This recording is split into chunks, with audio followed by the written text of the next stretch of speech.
Rose presiding. Please be seated. Good morning. Good morning, Your Honor. We're back on the record, case number 12CF1083A, State versus George Zimmerman. Is Ms. Jeantel outside?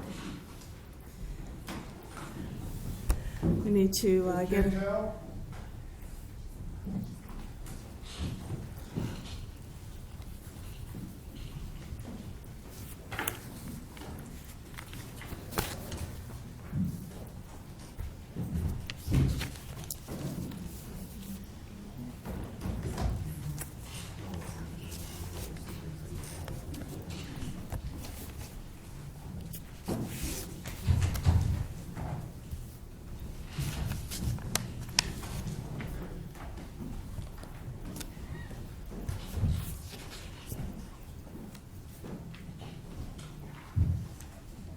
Good morning. Be seated.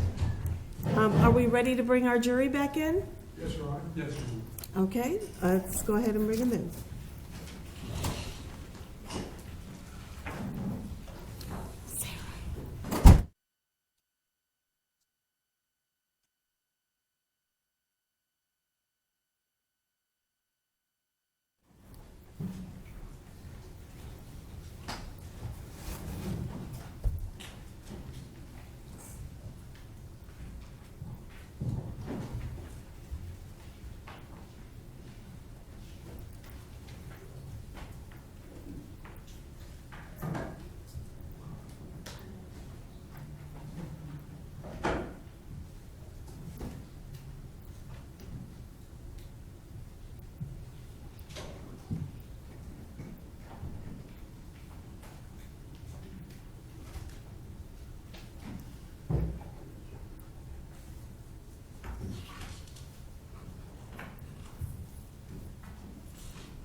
Jurors are present.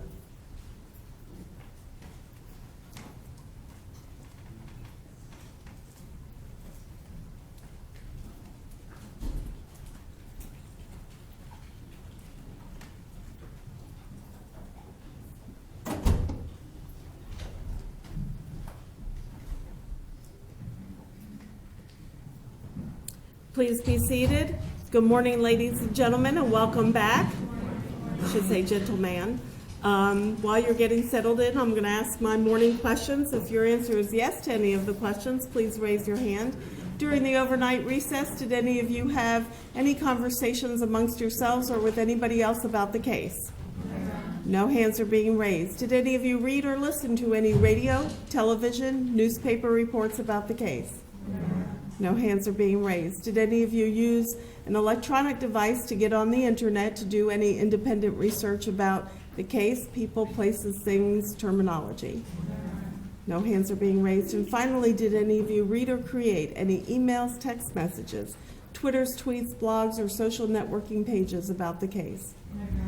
No hands are being raised. Thank you very much. Ms. Jeantel, good morning. I'm going to remind you that you're still under oath. When you took your oath yesterday, it remains in effect. Mr. West, you may proceed.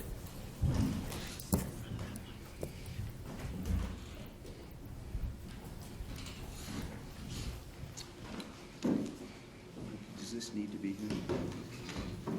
Can it be up here? I'm sorry, if we could just need a little space. Good morning. Good morning.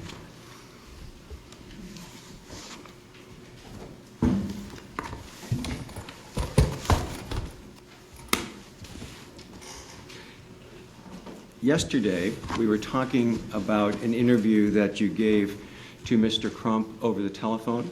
Yes. And we had focused on a part of that interview where you were telling Mr. Crump what Trayvon Martin said that you heard, "Why you following me?" is what you said that he said, correct? Yes.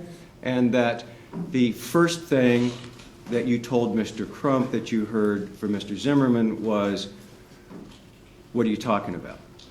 Remember saying that yesterday? Yes. And then that changed to, "What are you doing around here?" Your Honor, I'm going to object as to going Rephrase as to over. the word changed. Pardon me? Rephrase your question, the objections to the word changed. The first time you answered the question, "What did you hear?" you said that the other man, Mr. Zimmerman, said, what are you talking about?" Remember that being your answer? I don't remember that. Yes. I don't remember, 'Cause- but yes. You saw that on the deposition and you agreed that's what you'd said. Yes.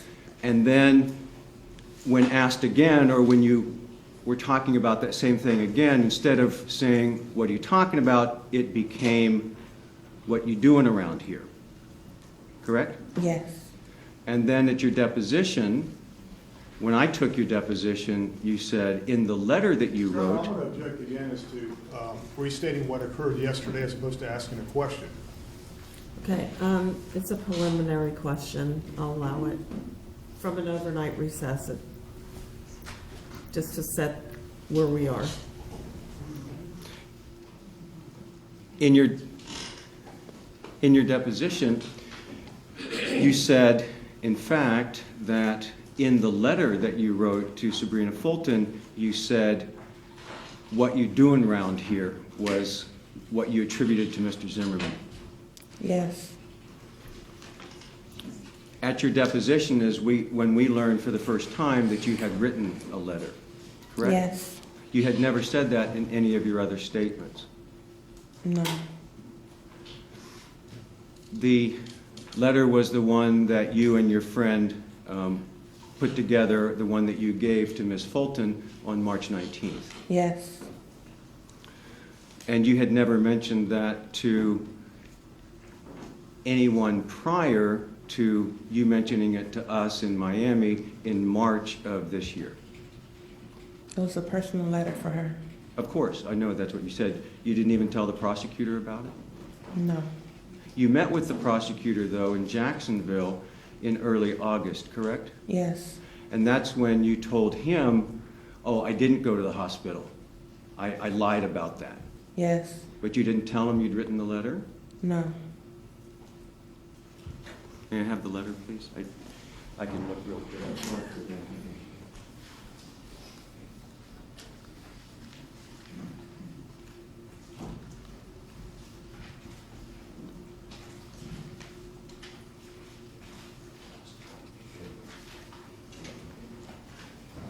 Marked as defendant CC for identification.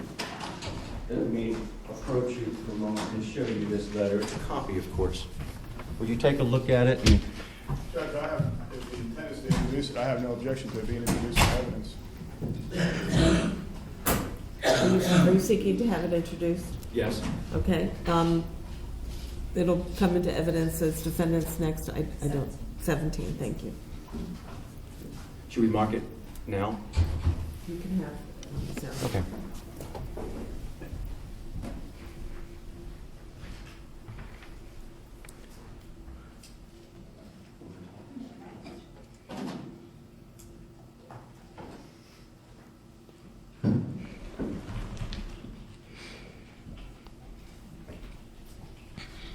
Ms. Jeantel, let me show you the letter. It's now marked as Defendant's Exhibit 17.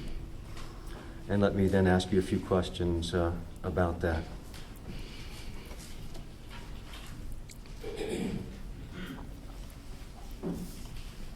I'm going to object to this witness, the letter. There's a reason why, and I don't want to make a speaking objection, but Okay. Well, please approach.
Ms. Jeantel, would you take a look at that copy of the letter, and let me ask you a couple of questions about it.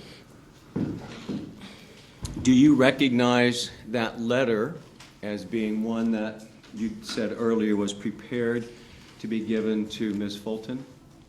Yes.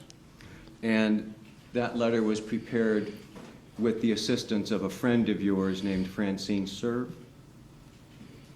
Yes. And you and Ms. Serve talked about what you wanted to be in the letter, and then she helped write it in a way that was legible, correct? Yes. But the contents of the letter are yours.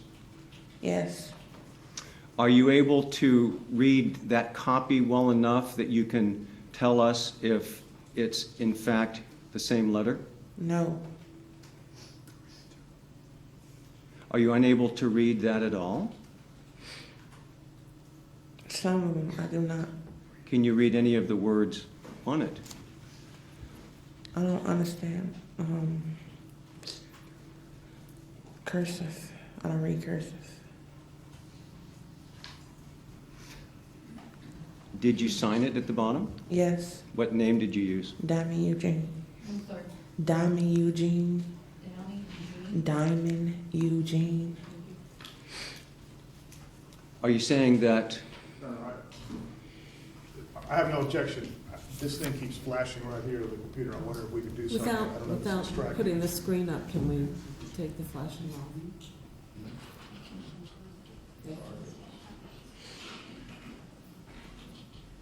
that's your name that you signed at the bottom? Yes. But it's not actually your name. No. That's a name that you made up, That's my nickname. but your last name isn't Eugene. That's my mother. Right. Last So name. you signed it Diamond Eugene so as not to use your real name? Yes. I'll read the letter then. Can you not read this here? Yes. What does that say? March the 19th, 2012. And can you read this at the bottom? Thank you. And then you signed your name. Yes.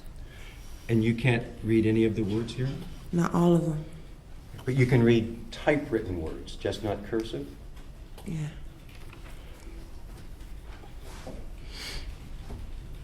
Subject to correction by the state, the letter reads as follows. I was on the phone when Trayvon decided to go to the corner store. It started to rain, so he decided to walk through another complex because it was raining too hard. He started walking, then noticed someone was following him. Then he decided to find a shortcut. There's an objection here. Should be then, you stated he. Would you like to read it? I don't mind, but I don't mind you reading. I think. Okay, direct your comments to me, please. Go ahead and read and correct the sentence. I'll start it. Okay. I should take the podium out.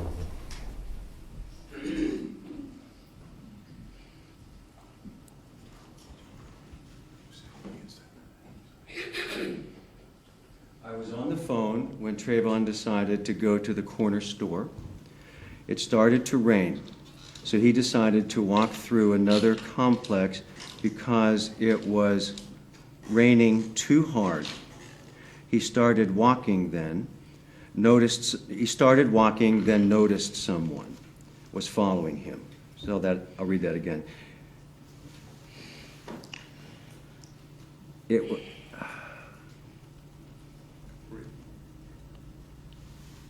I was on the phone when Trayvon decided to go to the corner store. It started to rain, so he decided to walk through another complex because it was raining too hard. He started walking, then noticed someone was following him. Then he decided to find a shortcut because the man wouldn't follow him.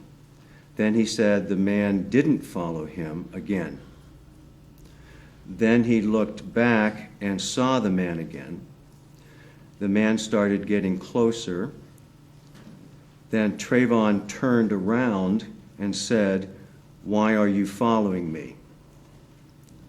Then I heard him fall, then the phone hung up. I called back and text, no response. In my mind, I thought it was just a fight. Then I found out this tragic story. Thank you, Diamond Eugene. Is that the letter that you and Ms. Cerv prepared to give to Sabrina Fulton? Yes. And contrary to what you said at the deposition, this letter does not in fact contain any response that the person gave to Trayvon Martin when he said, "Why are you following me?" Yes. Further, you say that you thought this was just a fight. Yes. This was the letter that you gave to Ms. Fulton on the same day that you talked with her and told her basically what happened. Yes. And you told her, I take it, then the same thing that you said here, or did you tell her more? Told her more. Did you tell her that the man that Trayvon said, "Why are you following me?" to responded in some way? Yes. And what did you tell her that he said? Repeat your question again. Mm-hmm. Did you tell Ms.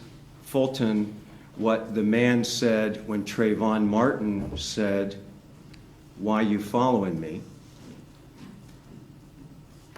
Did you say to Ms. Fulton what the man said in response? Yes. And what did you tell her? What you doing around here? I'm sorry. What are you doing around here? So that's what you told Ms. Fulton. Yes. In the car. Yes. And you're sure you actually had a conversation with Ms. Fulton? Not where- for that long. Not for that long. Mhm. Agreed. I'm not challenging that, but you're saying that you had a conversation about the facts of the case, if you will. Yes. Right? And those facts included you saying that Mr. Zimmerman said, "What you doing around here?" Yes.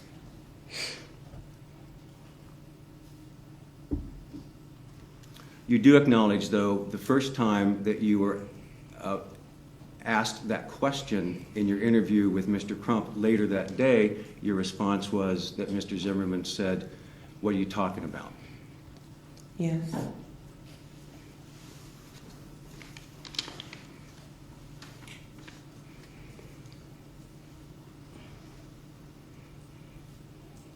Are you sure those were the words that Trayvon Martin said, or could you have been sort of trying to figure out what was said, and that's what you came up with? I'm sure. Which are you sure about? That he said, Why are you "What are you following talking me? about?" or "Why are you following me?" Why are you following me, bro? But- Why are you following me? What Trayvon said, why are you following me for? But you first said in response to that question, "What are you talking about?" was the answer. I cannot hear you, sir. I cannot hear you, sir. Your testimony today is what you heard on the phone the man say that George Zimmerman was, "What are you doing around here?" Yes. And in the first statement that you made to Mr. Crump in his interview of you, you said what Mr. Zimmerman's response was, "What are you talking about?" Yes.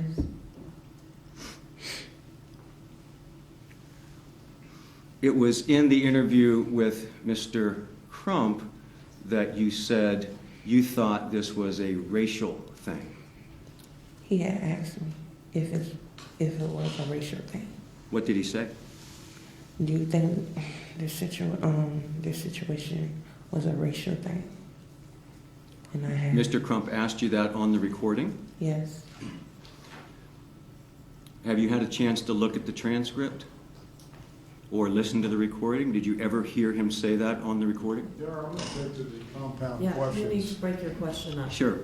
Do you remember him saying that specifically to you during that phone interview? Yes. Have you ever seen a transcript of the recording or ever listened to the recording to know whether or not, in fact, it's there? Yes. And is it there? No. But your comment is that you think it's a racial thing. Yes.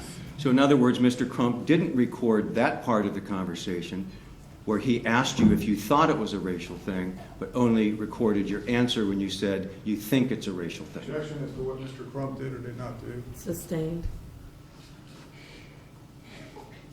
She can't testify what he thought. She can only testify as to what she heard. Your question is, did Mr. Crump ever do that? If she's not around him, there's no way for her to know if he did that when she's not there. She could testify as to what she heard. Yes, what I'm Rephrase it. focusing in on is this. You believe that Mr. Crump asked you in that recorded interview whether you thought it was a racial thing. Yes. It was true. And then when you've had a chance to listen to the recording or look at the transcript, you can't find his question anywhere in it. No. You have had a chance, though, to review your transcripts or prior statements, haven't you? Yes.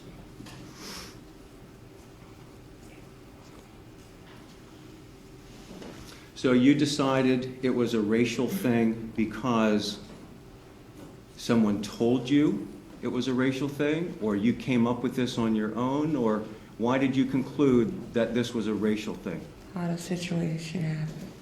How the situation happened How about what was being said on the news? on the news. Mhm. The interview between me and Crump happened before the news even knew about it. Before the nationwide knew about the situation. So your belief is that you had the interview with Mr. Crump before this story was in the news about George Zimmerman racially profiling and murdering Trayvon Martin. Yeah. You'd never heard that before. I told you I don't watch the news. Well, how about when you talked with Tracy Martin?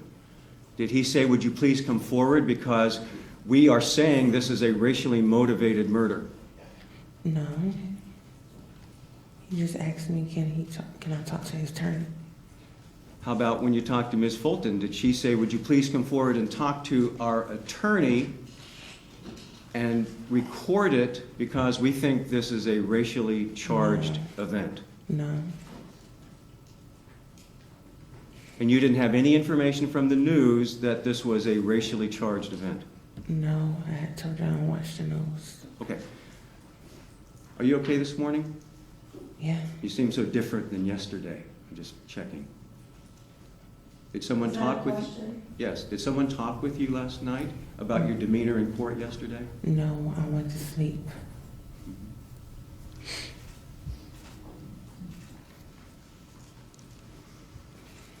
So your testimony is that you hadn't heard anything on the news about this being a racially charged I'm incident. going to object to ask the answer now. He's repeating the answers. Sustained.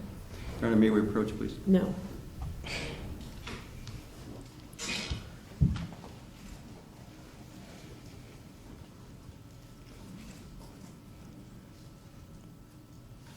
You didn't know anything about this case on the news following the shooting on February 26th, prior to your interview with Mr. Crump on March 19th. No, sir. I haven't. I had told you that yesterday. Mhm. I don't watch the news. And no one else told you that No, there was sir. a lot of noise about this being a racially charged event? No, sir.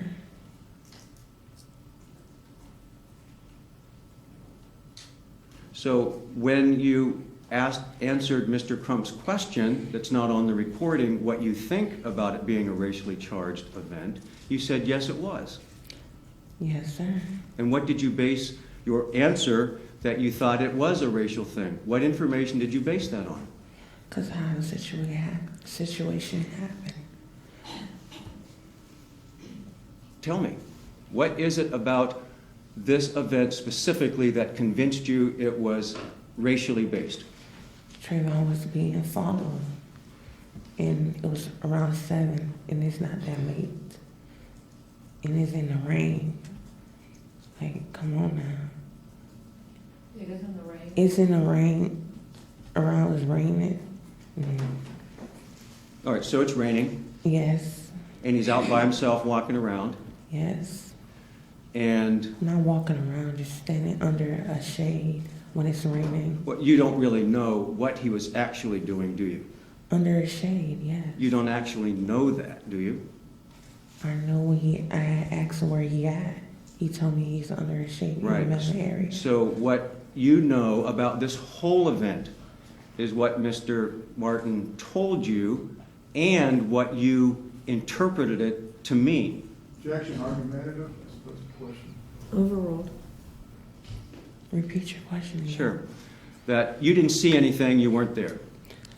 No. You still don't know where the mail thing is, or where any of the streets are, or where on the map Trayvon Martin was staying, correct? No. You don't know how far the man was from him at any given point in time.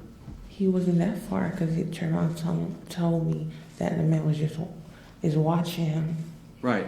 So, before I lose track here, everything that you've told us is based upon whatever Trayvon Martin told you that you can remember, Yes. and then what you interpreted it to mean. Yes.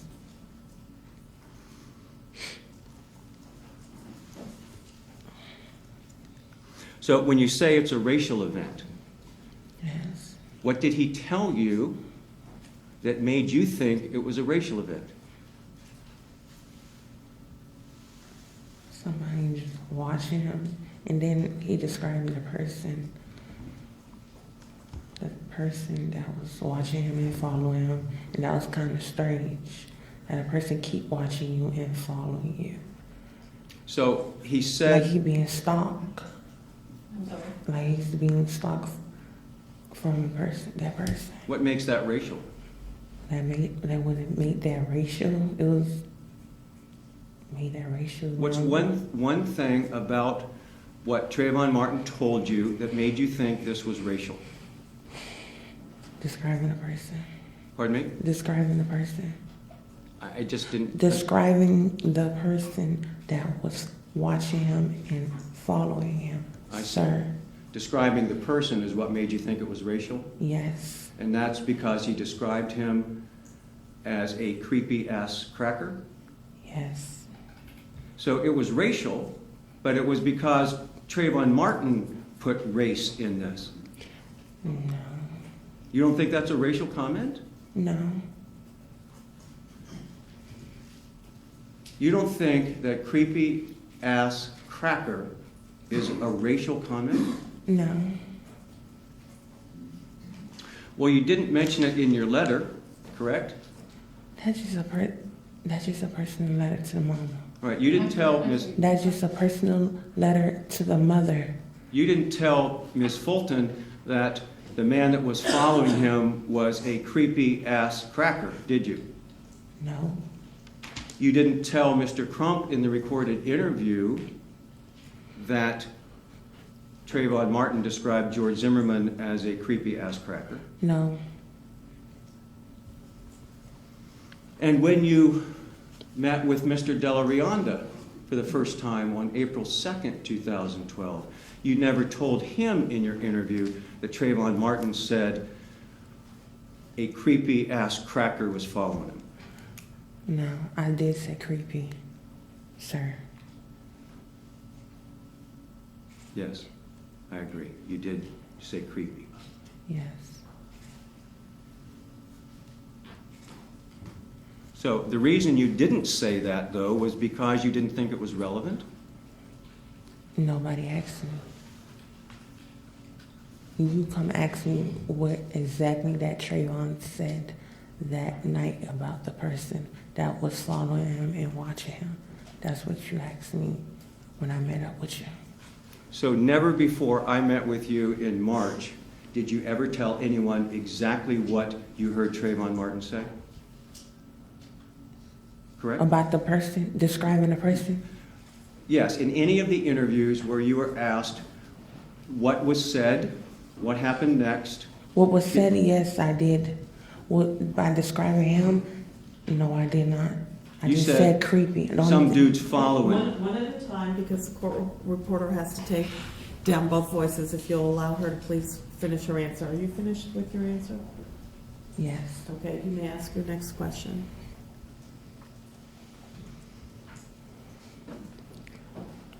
Of course, you wouldn't say it to Sabrina Fulton because it was offensive, correct? Yes. That was disrespectful. Pardon That me? was disrespectful. Of if course I it said was, to yes. him. You may not consider it a racial comment, but it's No. certainly offensive, isn't it? No. You don't think calling someone a creepy-ass cracker is offensive? No. So, but you specifically chose not to tell Ms. Fulton that's what Trayvon Martin said, No. because you thought it would hurt her feelings, didn't you? No. You didn't think that would bother her if you said that her son described the man that was following him in a car on the phone I didn't think was that a was creepy-ass important. cracker? I did not think that was important. Not important enough to put in the letter, No. and not important enough to tell her. Objection has been answered. Can we move on to another topic?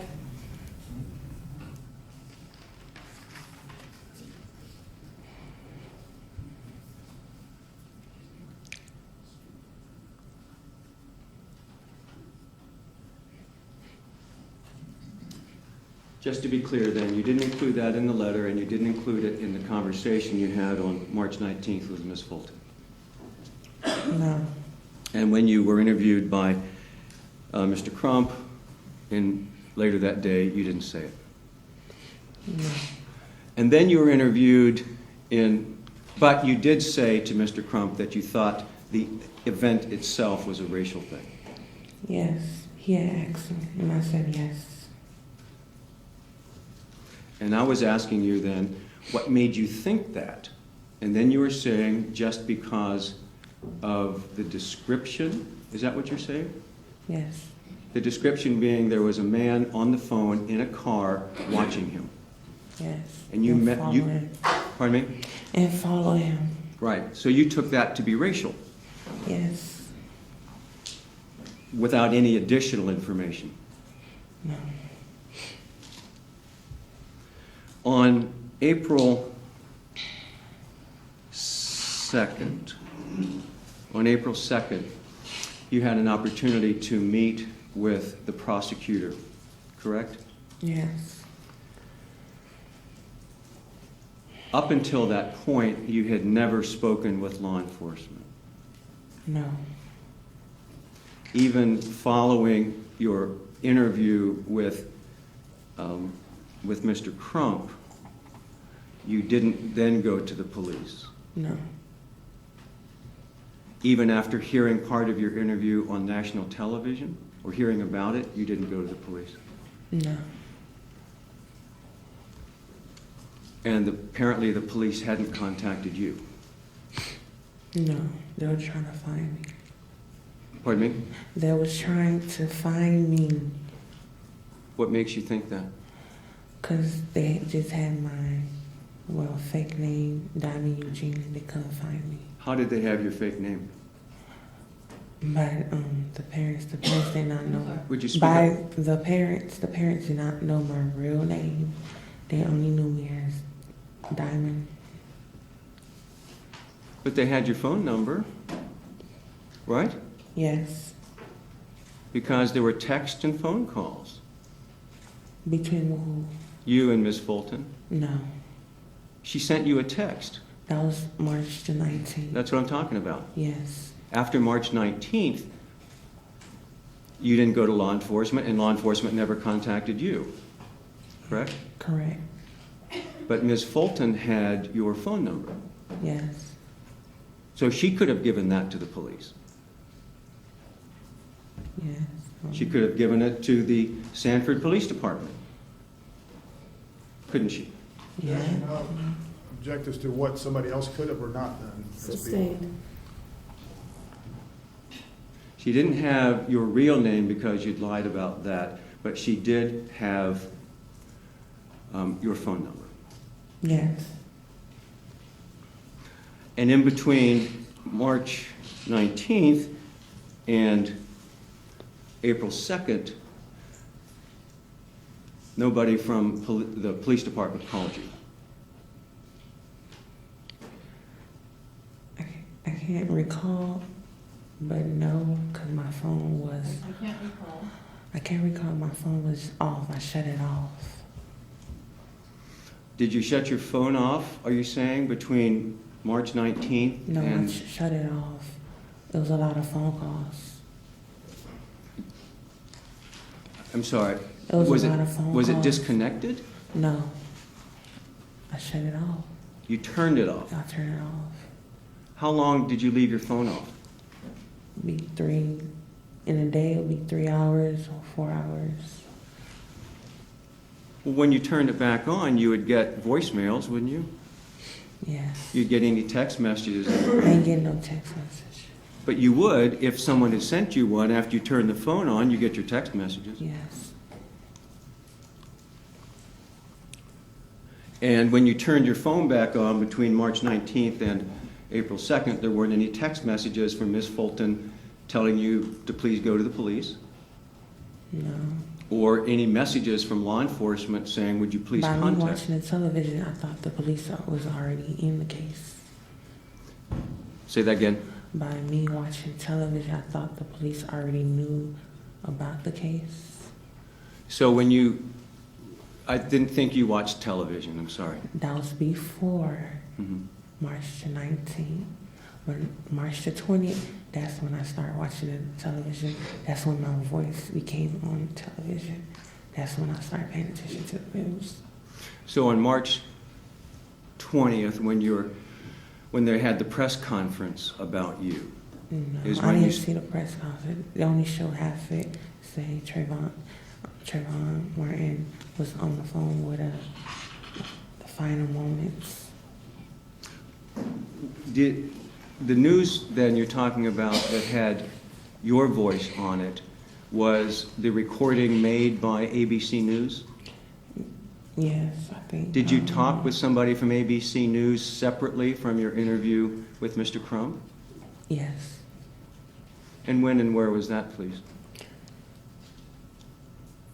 I don't remember, but it was by phone. I don't remember that. I don't remember, it was by phone. And when, approximately, after March 19th was the day that you were interviewed? When did you, after that, talk with the reporter from ABC News? I don't remember. Roughly.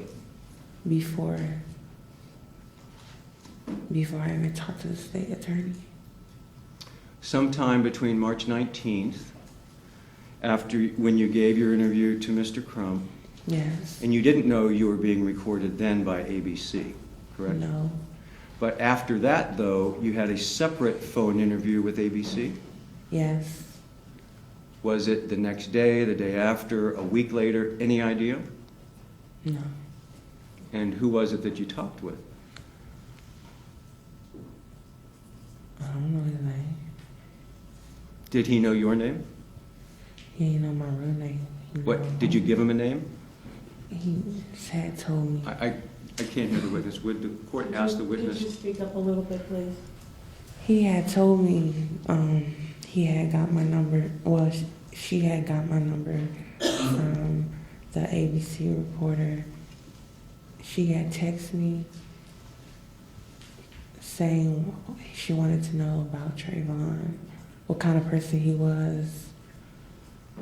Can I have a talk with her boss, I think, about Trayvon, what kind of person he was. So you got a text from somebody where the media wanted to talk with you further. It was an ABC woman. Right. It was an ABC woman. And then you gave, She had called, she texted. and then you agreed to have a separate recorded interview. Yes. And do you know the person that interviewed you? No. Did you tell them the name Diamond Eugene? I just told him, he had asked me how do he want me to call me. He had asked me how he want me to say in the media. I said Dee Dee. That's when Dee Dee started popping up. So you used the nickname Dee Dee to Yeah. identify yourself? Yeah. Did you tell that person how old you were? No, he didn't ask me that. Did he ask? He didn't ask you your real name? No.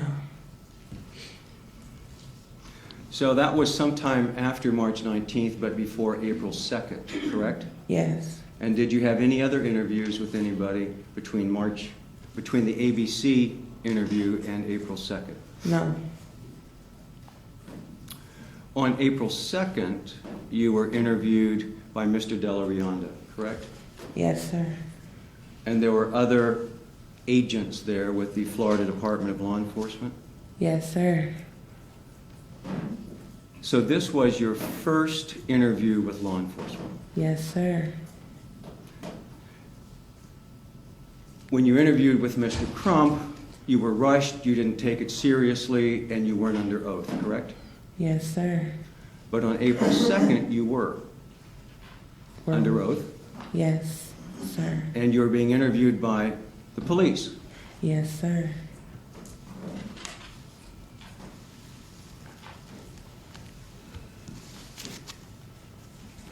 And it was recorded. Yes, sir. From the state attorney's office, now at this point, the Jacksonville state attorney's office was involved in the case as opposed to the Seminole County state attorney's office, correct? Yes, sir. So Mr. Della Rionda said, I'm from Jacksonville, I'm down here to interview you, and introduced you to the FDLE agents that were present and his state attorney investigator, Mr. Osteen. Yes, sir. And you already had met the other people in the room? What other people? Well, tell me, who else was in the room with you when Mr. Della Rionda was conducting the first interview by law enforcement? Trayvon's mother. Trayvon's mother, Sabrina Fulton, correct? Yes. Was in the room with you Yes. when Mr. Della Rionda was asking you questions for the first law enforcement interview. Yes, sir. And where was she in the room? Beside me.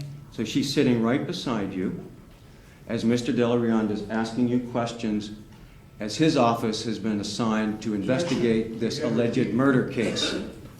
The objection? My objection, he keeps repeating the answers that the witness previously gave as opposed to asking other questions, being repetitive, and also the nature of the questions. Sustained. May I have a little latitude on cross-examination, Well, please? you're be giving a lot of latitude as you're entitled to. The objection is because you repeat the answer of the last question in your new question. And I think that you're required to just ask a new question. If you want to ask another question that gives an answer, you may do so. But the objections to continuing to repeat the answer in your new question. I So that is apologize. My sustained. efforts to be precise so that the witness knows exactly what we're talking about, but I will try to do it a little differently. Thank you.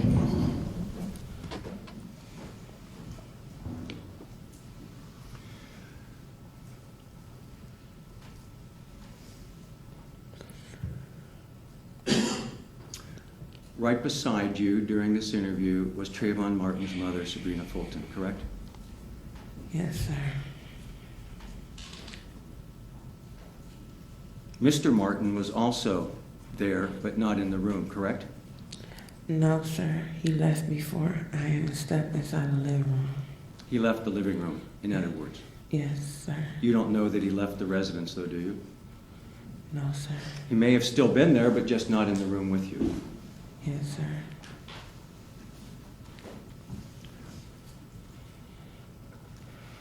Also in the room was one or more Martin family attorneys, correct? Yes, sir. Who were they?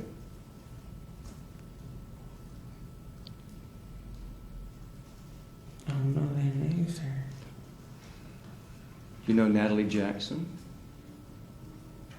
Yes, sir. Was she there? On top of the stairs, sir. I'm sorry. On top of the stairs. So you knew she was there and present, correct? Yes, sir. Was Mr. Crump present? No, he left before I even stepped inside the house. But you saw him that night. Not that night, that afternoon. When you say that afternoon, tell me about that. I'm sorry, maybe I misspoke. The interview itself took place in the early evening, didn't it? Yes, sir.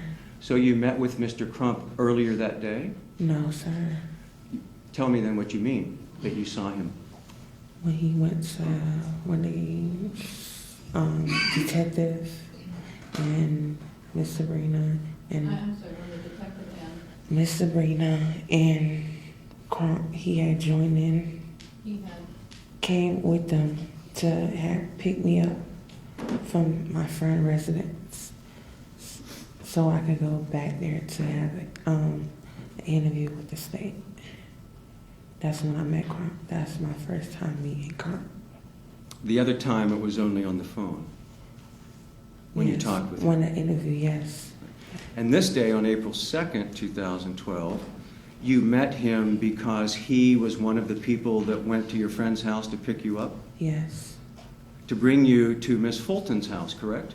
Yes. This interview actually took place at Sabrina Fulton's home in her living room, correct? Yes, sir. So Mr. Crump came to your friend's home to pick you up along with whom? I was outside already. I Okay. met him. But of your friend's house. Yes. So sir. Mr. Crump came to get you, correct? Not come to get me. He was in another car. And Two I was, Two cars came to with get you. detectives and stuff. So that afternoon, Mr. Crump was in one of the cars that was dispatched to go pick you up. Yes, sir. And you were in the front yard of your friend's house. Yes, sir. And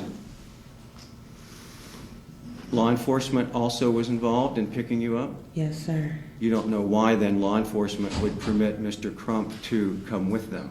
I don't know, Objection sir. argumentative beyond the witness's knowledge. Sustained. It's beyond her knowledge.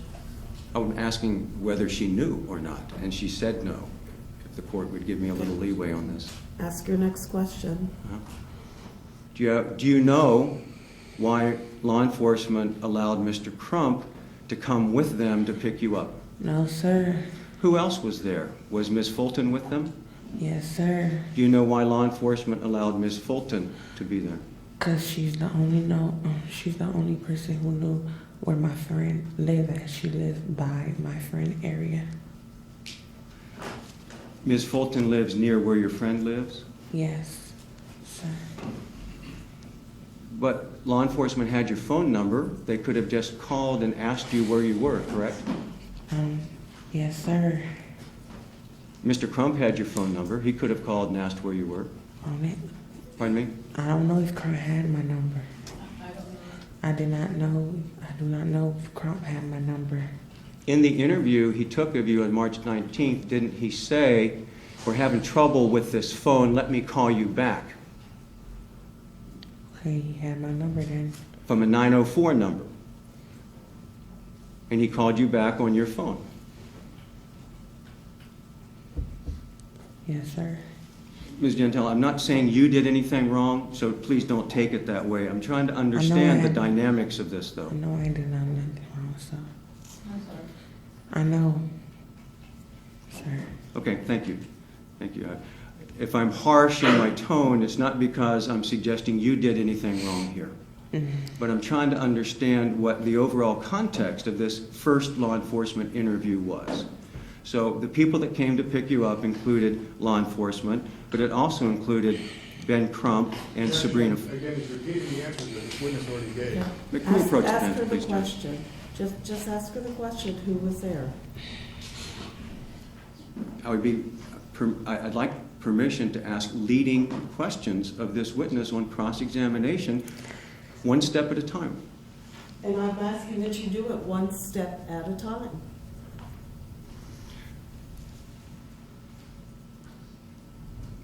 My question is this, just to be clear as to who was present. Law enforcement, FDLE agents were present. Yes. Ben Crump was present, Sabrina Fulton was present in these two vehicles that came to pick you up on the afternoon of April 2nd, 2012. Yes, sir. And was Mr. Delarionda present? I don't remember him. I was in the back of the car. Do you know of anybody else being present? I do remember a tall dude, I do remember, a tall person. Did you ever see him again later that evening? Yes, sir. Was he in the room? Yes, sir. You don't recall his name, though. TC? TC. Do you know that person to be an investigator with Mr. Delarionda's office? Yes, sir. Was there anybody else? In the car? Either of the cars? I don't know who was in the other car, but I did know who was in the car. It was. I can't hear you, ma'am. Could you speak a little louder? I do not know who was in the other car, but I do know who was in the car I was in. Let's start there then. Who was in the car with you?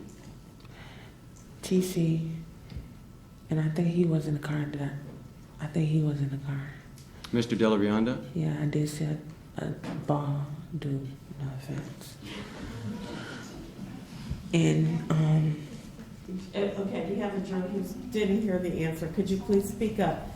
If you could face the microphone a little bit better.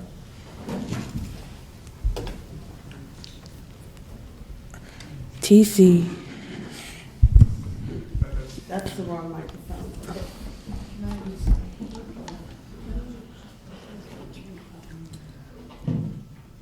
speak to there, that's what they told me. Yes, try that. They're supposed to put it in. TC. The front of the car was TC, bald-headed dude. This Yeah. guy? Yeah. Sorry, man. I didn't know you. And Sabrina and me. And you went from your friend's house to Miss Fulton's house. Yes, sir. And the people that you've already identified so far were in the room with you when the interview took place? Yes, sir. Anybody else? Any other family members? No, sir. Any other lawyers? Another lawyer from the Martin family. Right. Remember kind of a big guy? A big guy, yes, sir. Do you know his name? No, sir. Would you know it if I said it? No, sir. No. So when the interview began in Miss Fulton's living room, you were seated next to Miss Fulton, and were the other people that you've identified other than Tracy Martin in the room then, or close by? Yes, sir. Was in the living room.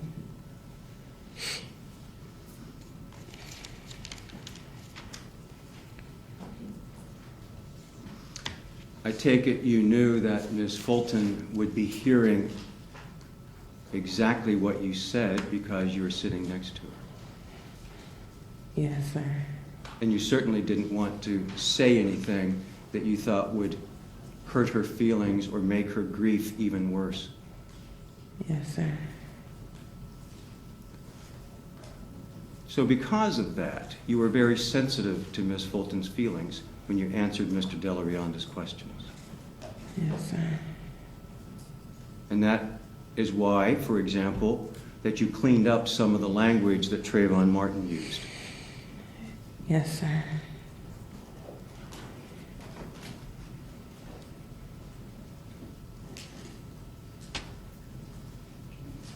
You wanted to be helpful because you wanted to help the prosecutor arrest George Zimmerman.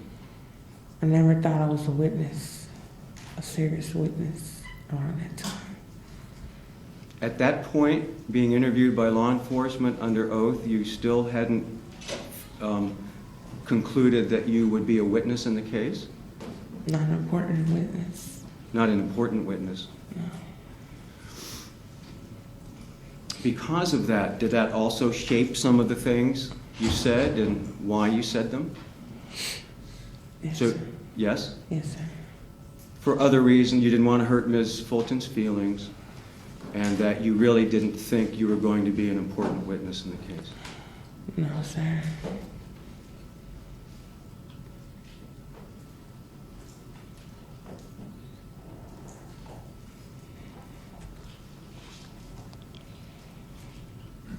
Is that why when Mr. De La Rionda wanted to know what Trayvon Martin said, you said, "This man's watching me," rather than what he actually said? Yes, sir. You thought that would be offensive to Ms. Fulton and to the other people in the room? That's Mr. Fulton.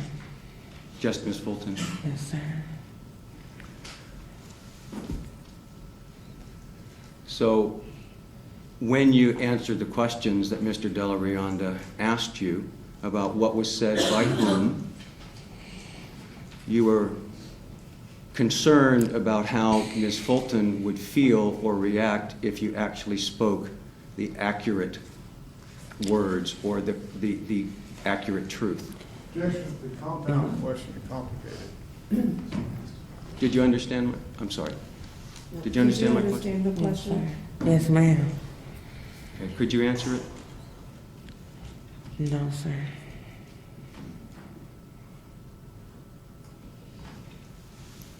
Let me see if I can say it better then. When Mr. De La Rionda was asking questions about what happened and who said what, you were making it sound different than it actually was, to keep from hurting Miss Fulton's feelings. Not all of them, sir. I'm sorry. Not all of them, sir. Not all of the answers, correct? Yes, ma'am. But some of the answers. Yes, sir. Some of the answers about language, for example. Yes, that's the only. Yes, That's sir. the only thing that I changed around. Yes, I did not That's the only say thing that I changed around. that. I did not say. So the only thing that you didn't say that was accurate was the language that Trayvon Martin used? Yes, sir. I didn't think it was that important. He did not ask me what was Trayvon. He did not ask me if Trayvon was describing the man. He just told me I didn't think it was that important at all.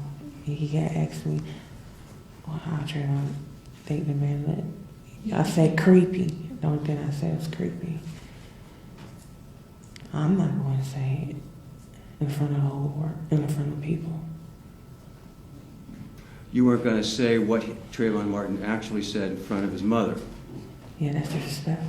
Of course, of course. No one's arguing with you about that. But that's the decision that you made, was basically to clean it up. Yes, sir. You knew she was grieving. She had just lost a son. You were very sensitive to that, correct? Yes, sir. In fact, as you were explaining what happened and answering Mr. De La Rionda's questions with Ms. Fulton sitting there right beside you, she was crying, wasn't she? Sure, just not crying, just tearing a little up about when I started telling what happened that night. Again, it's so hard to hear, but did you say that she meant she wasn't crying, but she was tearing up? Yeah, just tearing up. Tears coming out of her eyes. Yeah, Do you associate that with pain and grief and suffering? of course.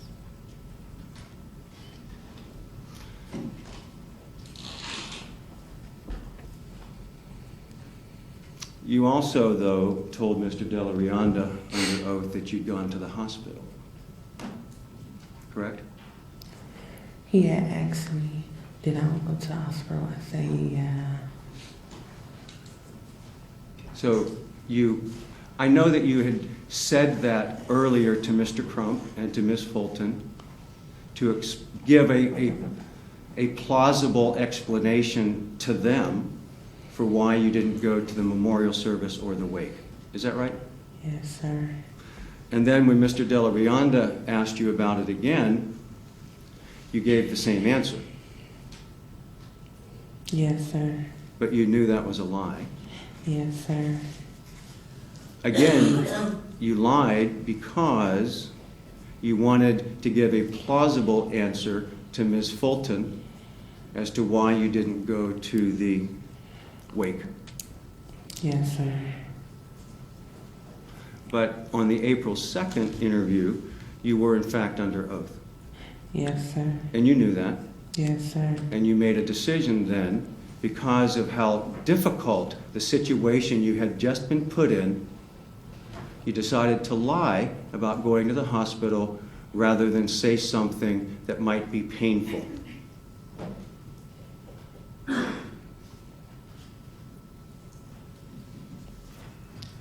Yes, sir.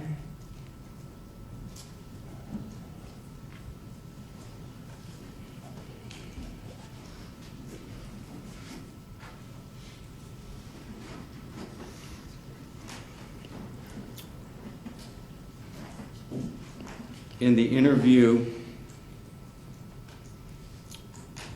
in the first conversation with Ms. Fulton on March 19th and in the letter on March 19th, at no time did you mention that you heard Trayvon Martin say a little get off, correct? Yes, sir.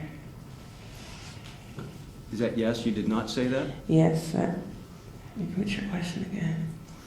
In the meeting you had, the conversation you had with Ms. Fulton on March 19th, before you did the interview later, and in the written statement that you and Ms. Cerf prepared for Ms. Fulton, the personal statement, in neither of those instances did you say that you heard Trayvon Martin say, as you said later, a little get off, correct? Yes, sir. And that's because you didn't think that was important at that point? Because Carl and Miss Fulton did not ask me. Carl and Miss Fulton did not ask me about when the fight started in the grass. They did not ask me about that. He asked me about that. So when you decided what part of what you knew to tell Ms. Fulton, you decided not to tell her that part. She didn't ask me.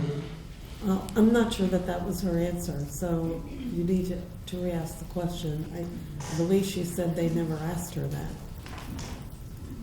All right, now I'm asking about this witness's thinking.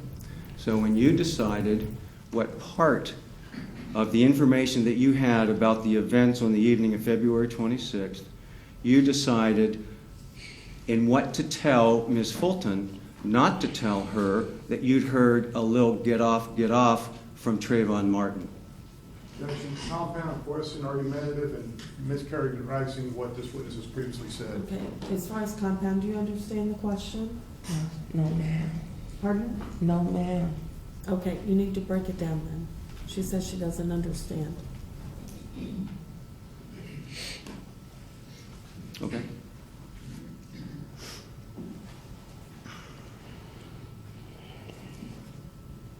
On March 19th, Yes, sir. you had a meeting with Ms. Fulton Yes, sir. out in front of her home.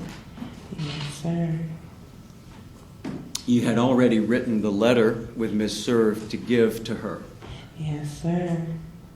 When you wrote the letter about what happened on the evening of February 26th and decided what to put in it, you made the decision not to include that you heard Trayvon Martin say a little get off.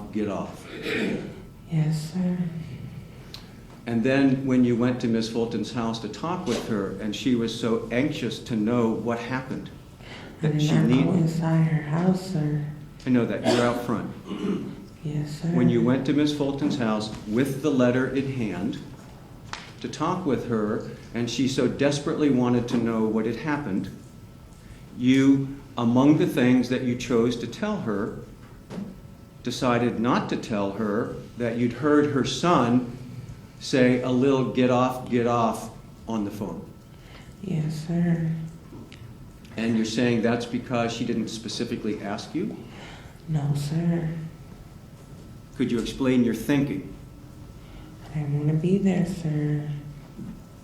Of all the things that you decided were important to tell her, to write in the letter and to... She did not ask me for examples. She did not Ask me for examples, definition, or no examples, reasons, none of that. The state asked me that. Crump did not ask me that either. So, no, sir.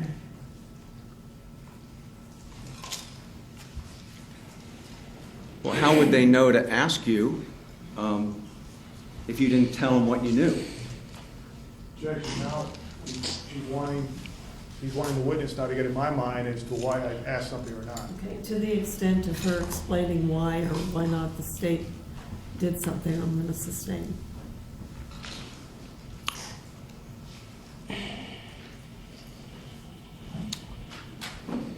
Whether or not someone specifically asked you, you made the decision not to volunteer that information. I didn't think it was important. I wasn't being asked about the situation. I did not think it was important, so I was not being asked for that that part, so it didn't matter. He had asked me that. The state had asked me that. All right, we'll talk about that in a little more detail in a minute, but let's progress now to the interview that you gave to Mr. Crump on the phone on March 19th, later the same day. You acknowledge that nowhere in that, what was it, about 30 minutes altogether? You asked me? The interview. I don't remember. But nowhere during that interview did you say, in response to any question, specific or general, that you'd heard Trayvon Martin say a little get off, get off. He did not ask me when the fight happened. I had told him the phone had just shut off. He ain't asked me, did you hear when there was fighting going on? Did you hear something was going on between the fight? No, he did not ask me that. The state asked me that, sir. Well, what you told Mr. Crump was that you heard Trayvon Martin say, "Why you following me?"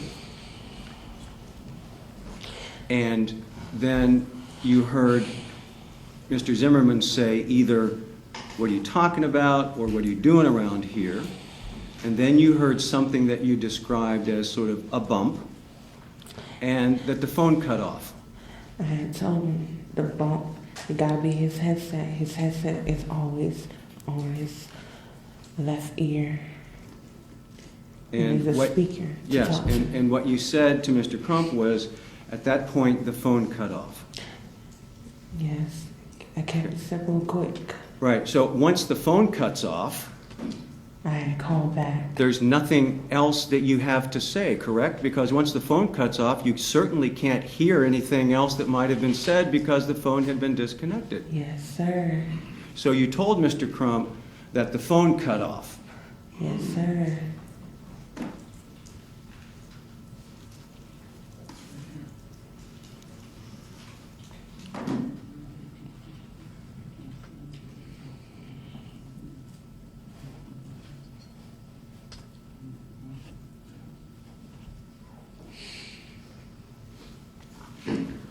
So if you say at the point where there was this exchange, the conversation, the exchange, and the bump, and the phone cut off, doesn't that leave the impression that there was nothing else you could hear after that? Yes, sir. And you didn't at that point say, "Oh, by the way, no, I heard more after that, He actually." didn't ask me more. sir. The state had asked me more, sir. Well, are you saying then that when you told Mr. Crump that after you heard the bump and the phone cut off, that you decided not to tell him that after the bump, but before the phone cut off, you heard Trayvon Martin say a little get off, get off? That's a compound question. Do you understand the question? Yes, ma'am. You may answer. Like I told you from the beginning, that interview, I think it lasted like 13 minutes, I don't know, but it didn't last for that long. So I had to rush on it because I really did not want to be on the phone, sir. So I did not take my time, just like I took my time. I had more time when I was talking to the state. With Crump, no. So the question is no. So of all of the things that you thought might be important for them to know about what you knew, I had told you decided not to say that before the phone shut off, you heard Trayvon Martin say a little get off, get off. Objection asked and answered. Okay, let's have it answered one more time and then move on. May we approach the bench, please? No, she can answer the question. Go ahead and answer. yes, sir. So you made the decision then not to tell Mr. Crump that you'd actually heard Trayvon Martin say, get off, because you were in a hurry? Objection asked and answered. The word in a hurry is an additional part to that question, so I will allow it. You may answer. Yes, sir. Because Crump is not law enforcement. So you weren't worried about telling him, first of all, the truth He's or not. the whole story? First of all, Crump is not law enforcement. He's not an officer. I knew that he was not an officer. So, like I told the mother from the beginning, if officer wants to talk to me, know the exact story, everything about what happened that night, they will reach me at my number. You got it? If I got it, what I heard you to say is that you told Ms. Fulton that if they wanted to hear everything, that an officer, that you would tell everything to an officer. Yes, sir. But they didn't put an officer in contact with I you. don't know about that, sir. Well, you know you didn't get any messages or get any calls from an officer. Objection has been asked and answered. Overruled. No, sir. So when you were then talking with Mr. Crump in this recorded interview, for the first time ever being asked to tell the story about what you knew, you were in a hurry, and among the things that you chose not to say was that before the phone cut off, but after the bump, you heard Trayvon Martin say a little get off, get off. Objection asked and answered. This will be the last time the question will be asked and answered. You may answer. Yes, sir.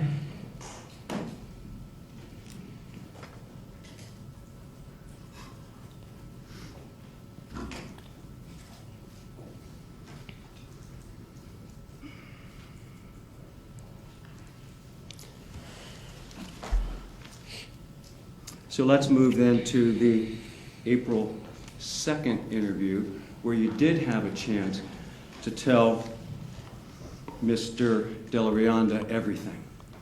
Yes, sir. And that was your purpose? Yes, sir. This was the interview by law enforcement that you'd been waiting for, Yes, sir. that you knew was coming, Yes, sir. and that you were ready to tell everything just like it was, Yes, sir. even if that was different than what you'd said before. I never thought that the interview would be with in the mother house with the mother. No. I never thought the interview would be at the mother house with the mother. No. Is that what you said? Yes, ma'am.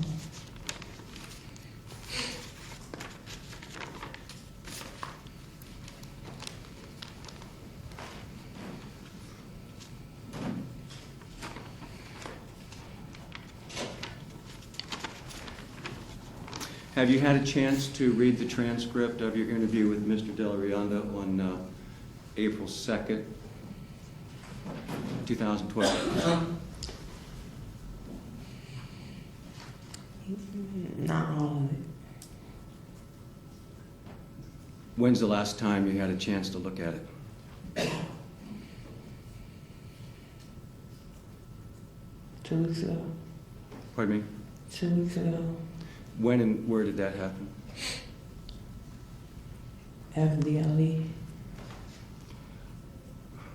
I can't hear you. Can you speak up just enough? I that we- said FDLE. The Florida Department of Law Enforcement. Yes, sir. 2 weeks ago at the Florida Department of Law Enforcement, you had a chance to review the transcript of the interview you gave with Mr. De La Rionda. No, listen to it. I had a chance to listen to it. Oh, so you had a chance to listen to the recording. Yes, sir. This was at the FDLE in Miami. Yes, sir. And who was present, if anyone, from the state attorney's office? No, sir. 2 detectives. 2 FDLE detectives. Do you remember the date that this took place? No, sir. A couple of weeks ago, though, you went to FDLE in Miami and they gave you a chance to review the statement. Yes, sir. And did you? Yes, sir. Did you review any other statements at that time? The interview I had with you. I watched the interview that I had with you. That would be a videotaped deposition? Yes, sir.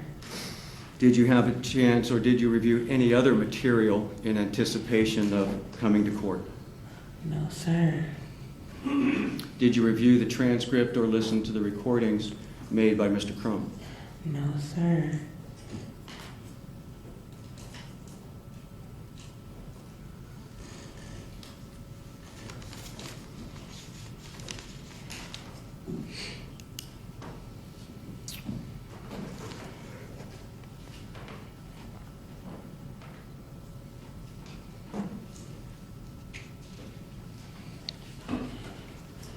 So let's talk a little bit about the interview on April 2nd, 2012.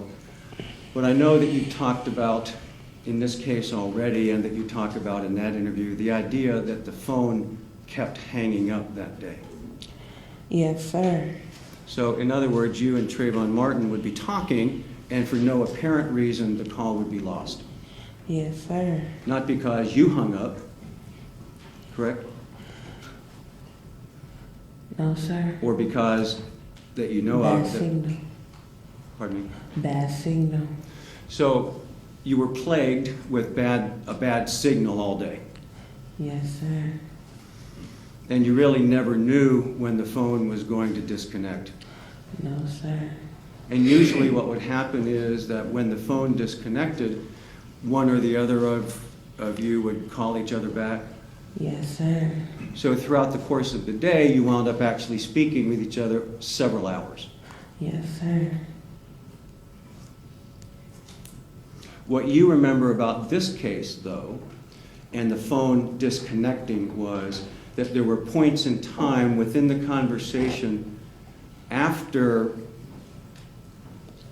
George Zimmerman saw Trayvon Martin and began watching him, that the phone hung up and that you dialed Mr. Martin back or that he dialed you back. Yes, sir. And then there were points in time where you would remember what was happening after the call was reconnected. Yes, sir.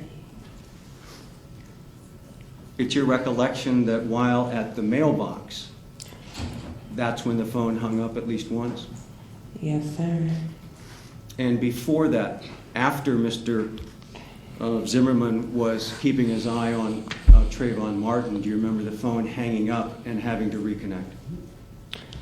Yes, sir. As he began walking back home to try to lose the George.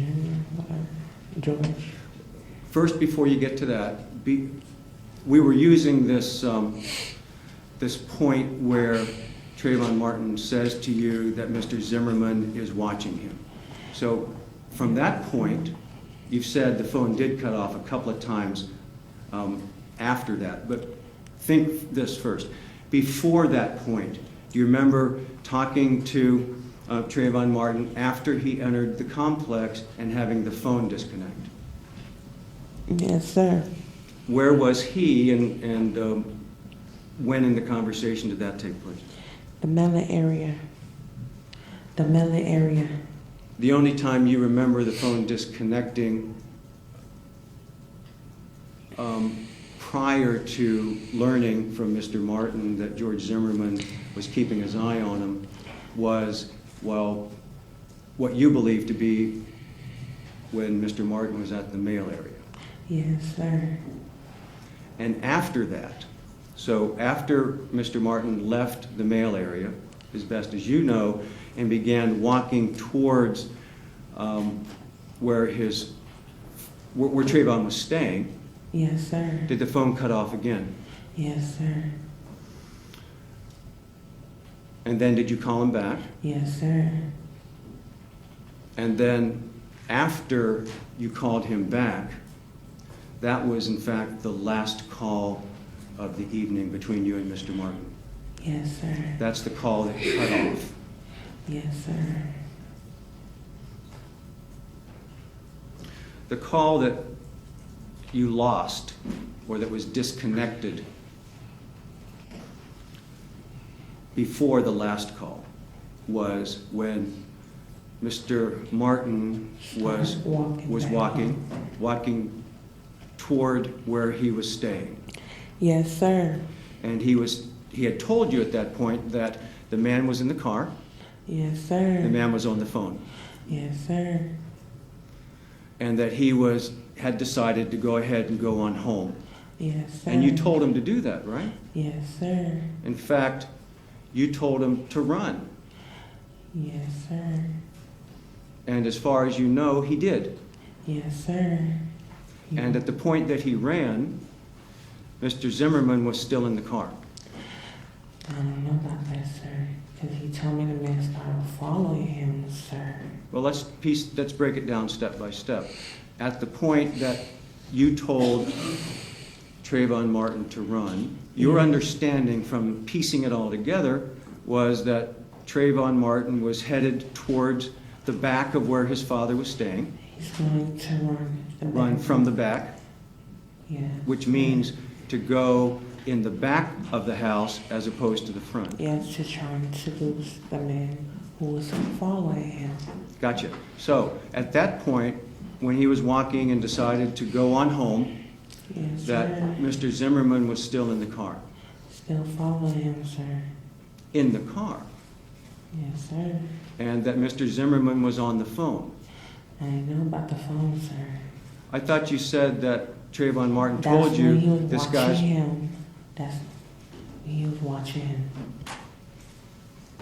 Trayvon had told me the man was just on the phone watching him. So Trayvon Martin had told you that when he noticed the man watching him, that the man was in a car and that the man was on the phone.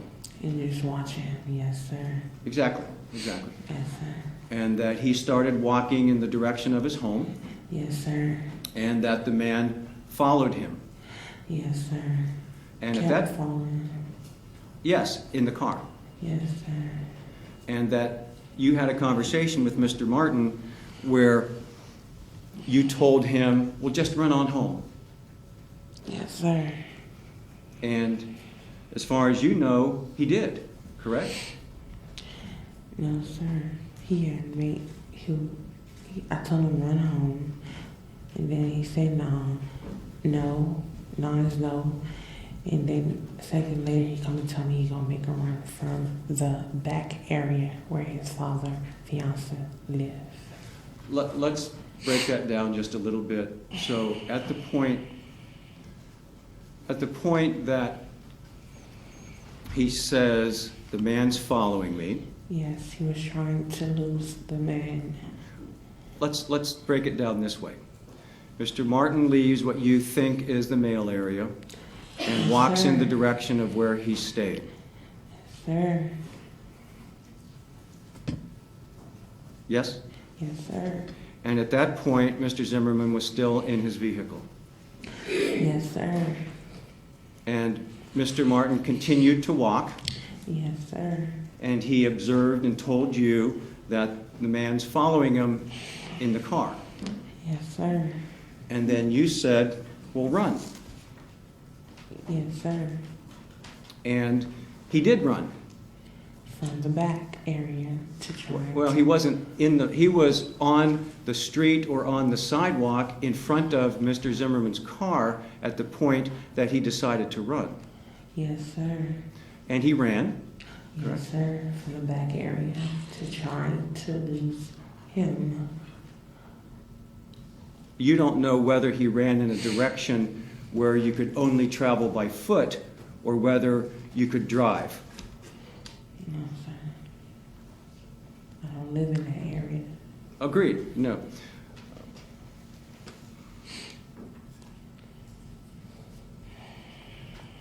What you knew at that point, though, was that Mr. Zimmerman was still in his vehicle, probably still on the phone, because Trayvon Martin never said he wasn't. And Does the witness speculate as to what Mr. Zimmerman was doing or not regarding the phone? Sustained, rephrase your question, please. Mr. Martin never said he wasn't on the phone. The only time that Trayvon told me the man was on the phone when he was at the Mellon area. That's the only time.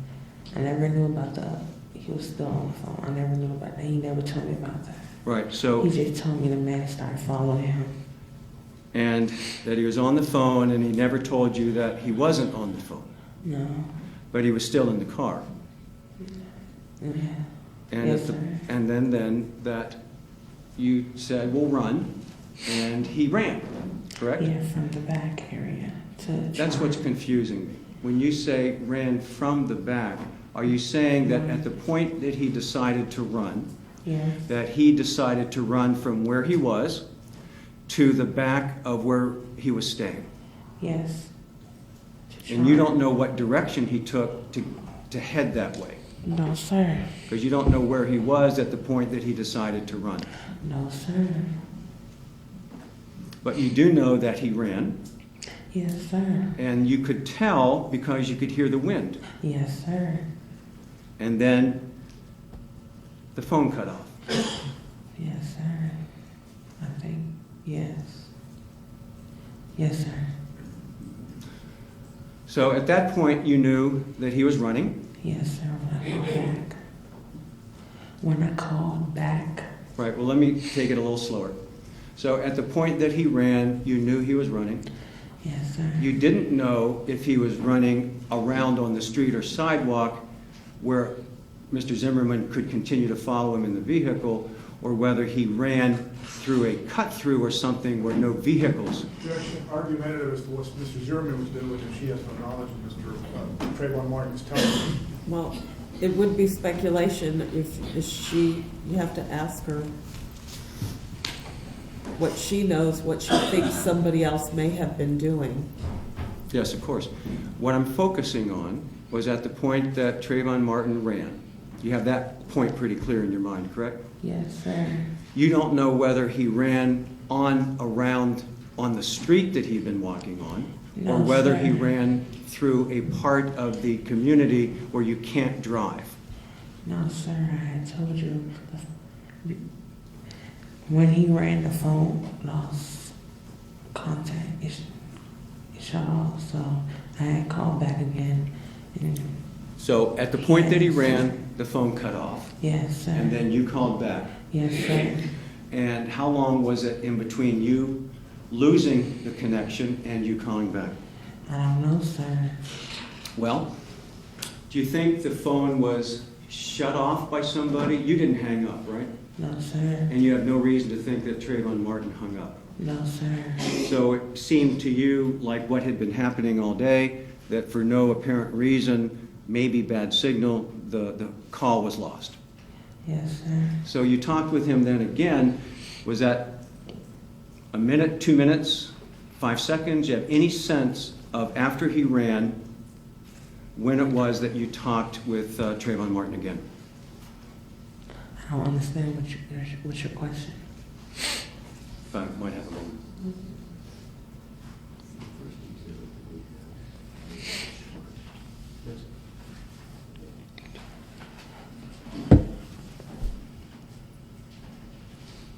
Let me show you defendants 16. It's that call chart that we talked about yesterday. Yes, sir. Go ahead and take a minute and look at it.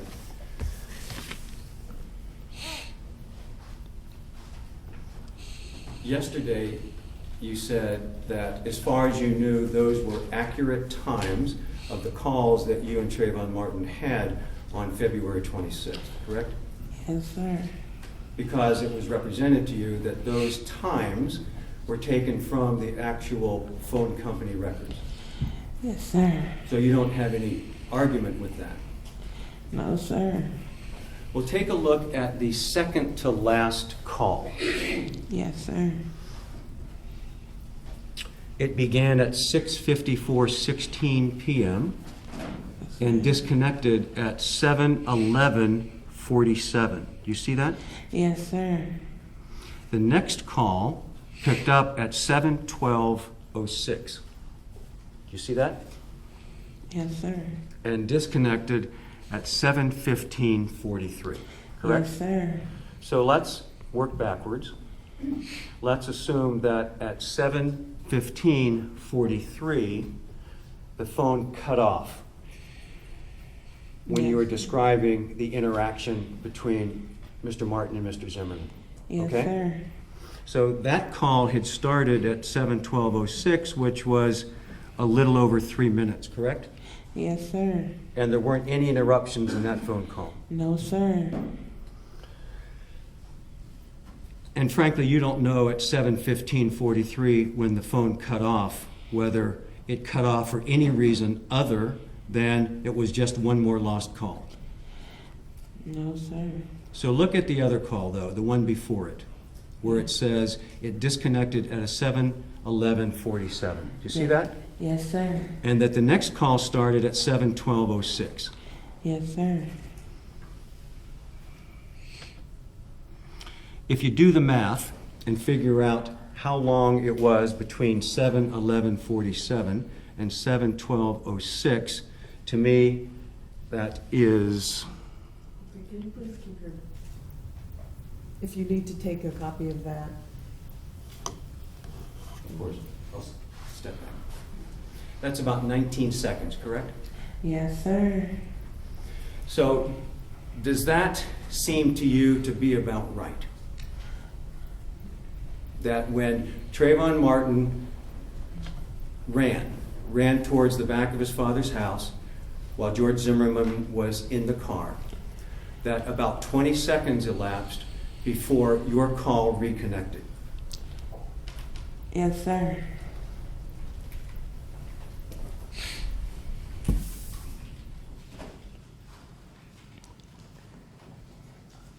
So the only time from before 7 o'clock, before any part of this case actually started, Yes, sir. you were on the phone with Mr. Martin for all of that time except about 20 seconds. Yes, sir. And it was the 20 seconds we're talking about where Mr. Martin had decided to run, and then you reconnected with him. Yes, sir.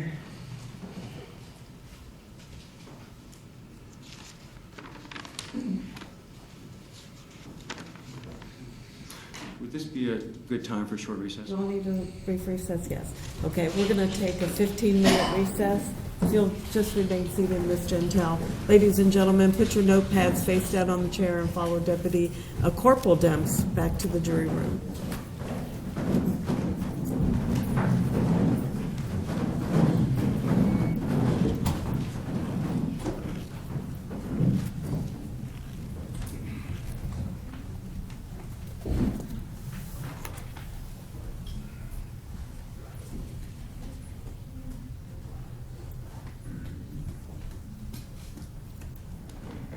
Okay, Ms. Jeantel, we're going to take you may be seated. We're going to take a 15-minute recess. You're going to be able to leave the stand, but I'll remind you not to discuss your testimony with anybody while we're on recess.